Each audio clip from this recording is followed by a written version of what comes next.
Hello, मी आलो हे आपल्या रेनफोर्सला घेऊन इकडं राशीसाठी आणि आपली रास चालू आहे. तरी मामाने इथं हे लावलं ते म्हणून वांग.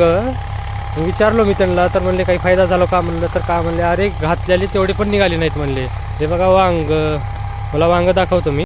काय वांग्याचे काय हाल झालेले आहेत दिसते ना तुम्हाला हे वांग. हो का करते हे बघ, ते करून काहीच फायदा झाला नाही म्हणले. मला तर लय अवघड आहे. महाराष्ट्रामध्ये शेतकऱ्याचा अवघड आहे. त्याला काय तर जुगाड म्हणजे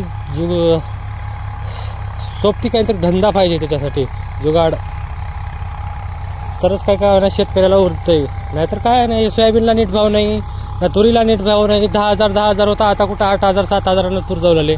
कसं करायचं सांगा बरं शेतकऱ्यांनी. लय अवघड आहे हो. तरी जय हिंद, जय महाराष्ट्र.